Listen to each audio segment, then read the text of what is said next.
Jeff, did you really think, when you thought of this idea back in the 70s, many, many decades and in the previous millennium, that we'd be doing this all over again? No, not a prayer of that sort of vision, so to speak, and that I was making a recording, trying to, excuse me, interpret H.G. Wells's very dark classics, sort of Victorian tale, and just hoping that it would have resonance to the public and the media at that point in time.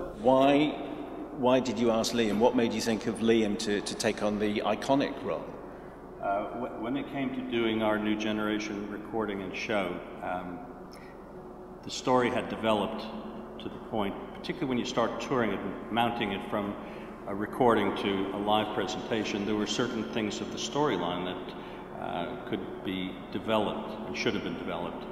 Richard's performance was finite, obviously. He passed away in 1984. And so we started again knowing that the role of the journalist was not only being extended, but in the good fortune that I had in attracting Richard, I had a list of one name of my ideal George Herbert the journalist, and it was this gentleman over here. And by good fortune, again, he agreed to meet in New York, and from that led to Liam's agreement to participate.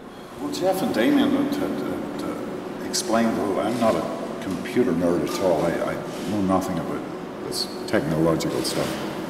But it did sound very, very interesting, and we shot it over, what, 3 days or something like that, Jeff? The recording was 3 days, and the film shoot was 4, I think. Was it? Yeah. 4.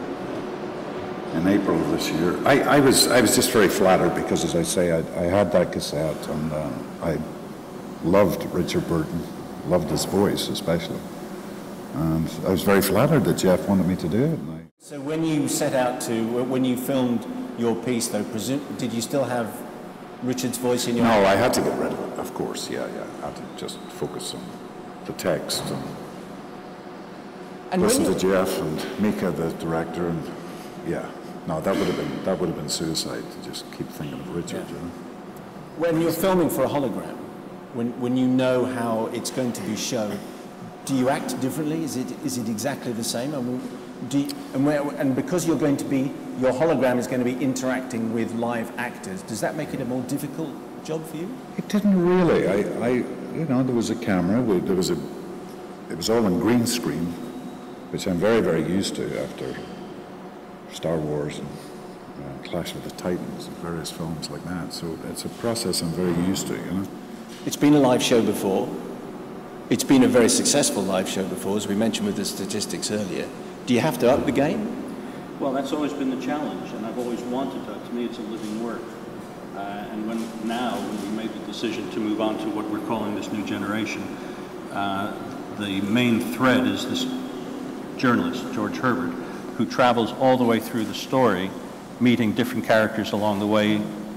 He's in the actual scene of battles and everything that the Martians bring. And what was a great challenge for us was expanding the show in its concept, expanding the right storylines. And it comes back to the heart of this role, the journalist. And just to give you an idea, as a statistic, Richard's performance was 74 sequences. Liam's is 90 over the 2-hour show. So it's given some wonderful opportunities to open up storylines, and therefore that impacts on the visualization, the character himself, and from the journalist's point of view, unlike with Richard, where we had one holographic head that's about 11 feet high that hovered over the stage, Liam is not only that, but also he'll be seen a full body on stage, actually performing with the other live characters on stage, as well as up on this giant animation wall within the sequences that are based upon animation. Well, for those who know it, yeah, they're going to know a large part of it, of course, but we have opened up a lot of content, so hopefully it will take people along in a new way as well. What have you done with the new show?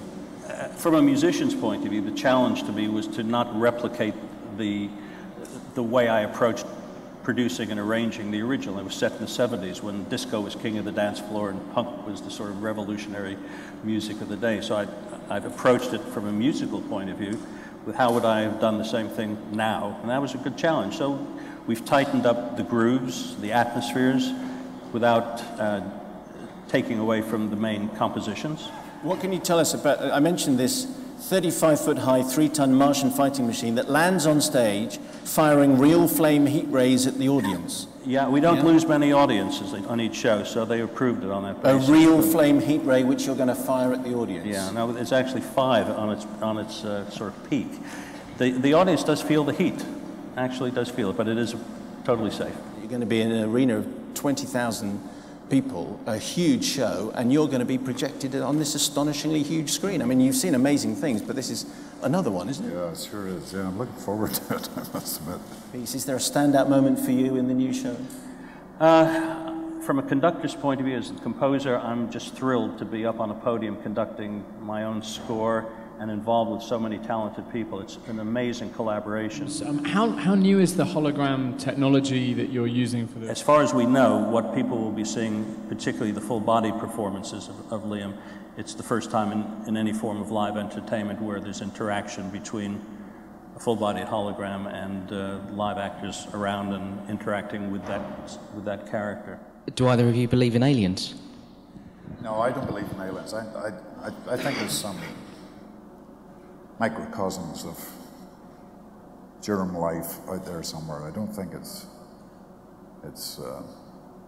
things with 3 heads and 4 eyes, you know.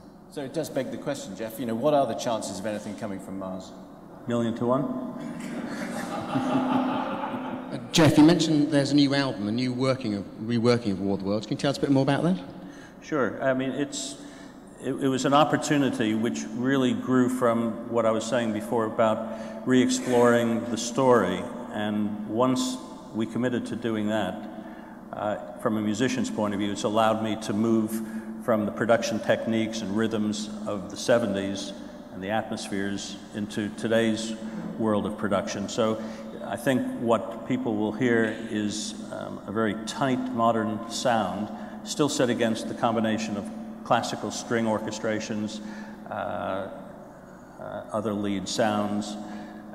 There's some new atmospheres, but it should stand on its own as its own sort of contemporary recording, reinterpreting what I composed and produced in the mid-70s. And of course, the performances have a tremendous bearing on how it sounds as well.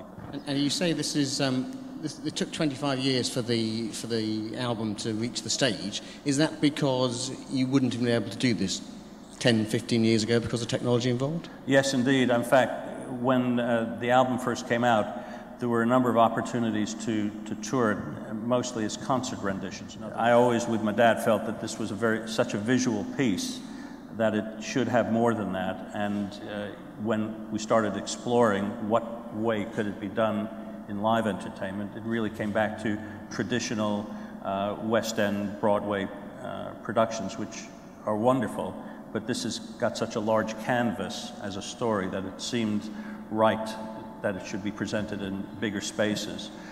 Does it worry you that you're going to be compared to Richard Burton in such an iconic role? Oh, I'd be very, very flattered. Yeah, very flattered. I'm not worried about it, but I'm certainly very flattered. This week, do you think you'll be doing more comedy stuff in the future? God, you try doing that stuff and try and keep a straight face in front of Ricky Gervais. It's very tough. I hope so. I'd like to. Yeah, I'd like to. Jeff and Liam, thank you very much indeed. We're going to leave you then with another taste, a few minutes of what people will see when they go and see Jeff Wayne's musical War of the Worlds. The new generation looks a bit like this.